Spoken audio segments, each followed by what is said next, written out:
Hey everybody, welcome back to the channel. Today I'm going to do a VR for Rocket Rick J18 and I'm going to show you a few pickups that I've had over the last few weeks. So Rick over at Rocket Rick J18 wanted us to show a card that we were inspired to purchase because we had seen it from another YouTuber. Well, I'm going to break the rules, Rick. I actually going to show two cards because it doesn't happen to me very often that I see somebody else's card and think, oh my gosh, I got to have that. So breaking the rules. First card, Ray from Philly and I were on a live, and he was talking about Bill White and his accomplishments. This is a 1959 rookie card of Bill White, and he was talking about how difficult it was to find one centered. So I purchased one off of eBay. Didn't spend a whole lot, so I was pretty happy with that. And so Bill White was an 8-time All-Star. He won the World Series with 1964, had 7 Gold Gloves. He's in the St. Louis Hall of Fame. In 1989, he became president of the National League, replacing Bart Giamatti. Well, I found this very interesting about him, too, as I show the back now.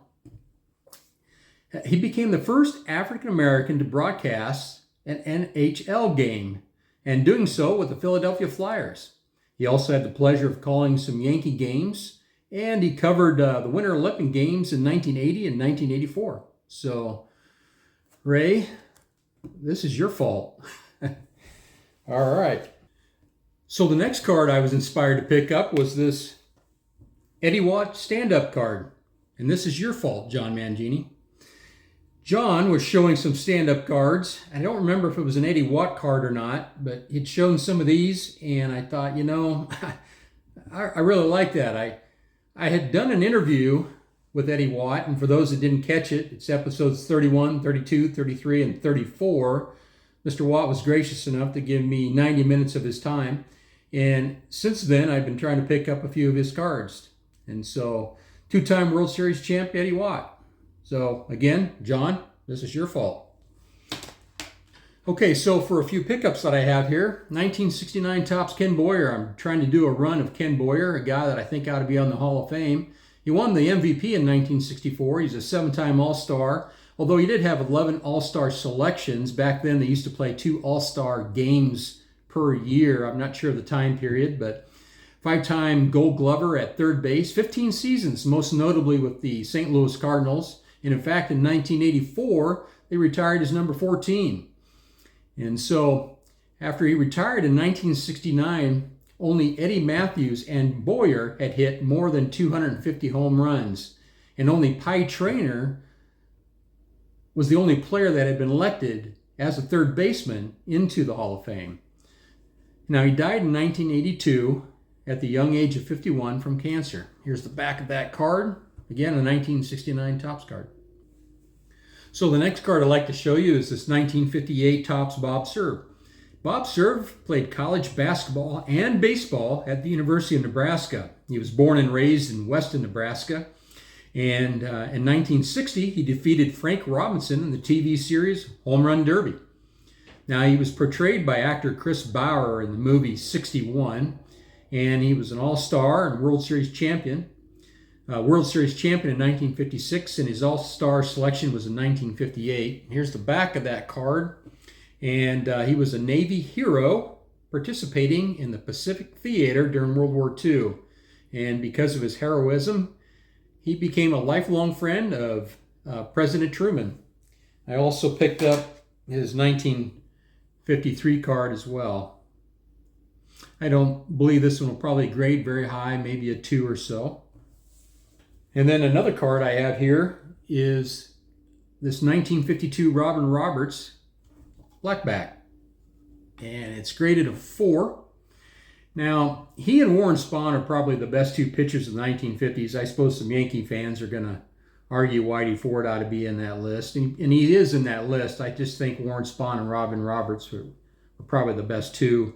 7-time All-Star, 4-time wins leader, 2-time Ks leader. His number 36 was retired by the Phillies in 1962. And of course, he's in the Phillies Hall of Fame and the Baseball Hall of Fame as of 1976. You know, it's interesting, as good as he was, I'm guessing John Keating from that 70s card show and Ray from Philly would probably tell you that he's not even in the top 2 best pitchers for the Phillies. I'm guessing they would probably say Grover Cleveland Alexander and Steve Carlton, but I'm kind of curious what they'll have to say about it. But he was born in Springfield, Illinois, and he served in World War II as well. After the war, he attended Michigan State to play basketball, not baseball, basketball. And he did earn 3 letters, and he was captain twice. After 2 seasons of basketball, he did try out for the baseball team, and apparently he did okay. He is in both the Pennsylvania and Philadelphia Sports Hall of Fame. He did pass away in 2010 at the age of 83, and so I just really love this card. The color was so dynamic, and it would probably even pass Dylan's the Double D centering standards. It's just so well centered, even on the back. But I did a little trade. I actually got this card and the Bob Cerv card. I had some 1968 graded SGC cards that I used to make this happen. So I couldn't be happier than get this card right here. This is awesome. Just a quick note that Jason Worth also came from Springfield, Illinois, and so that's 2 Phillies from that were born and raised in that town. And then the last thing I had here was I went to the baseball card show here in Lincoln last week, and I picked up this box. And I got a pretty good deal on it, to be honest with you. I bundled it with 3 other cards, which I'll show some other time. But this is, again, 1985 Topps, and it's got all 36 packs in it. And it hasn't been opened, as I said. I looked it over with the jeweler's loupe. It didn't look like anybody had messed with it. The roller marks on the back of the card, the wax pack, seemed to be just fine. Seemed to line up.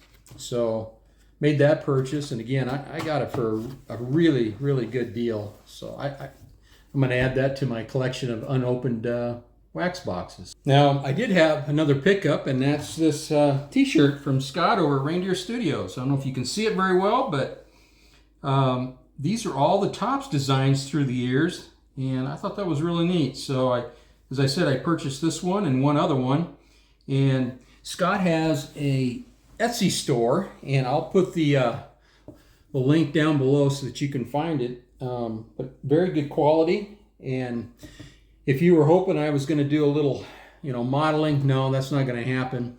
Scott and I are still talking a little bit about, my people are talking to his people about a contract for me to model his t-shirts. I don't think it's going to happen. I don't think he's too enthused with the idea. But anyway, just want to tease Scott a little bit. Great shirts, though, honestly, great shirts. And again, I'll put that link down below. And just like that, wardrobe change. Here's the other shirt I purchased from Scott. Eat the gum. Love it. Love it. Great stuff, Scott. Keep up the great work. I appreciate everybody stopping by. Keep growing your collection, card farmers. Until next time.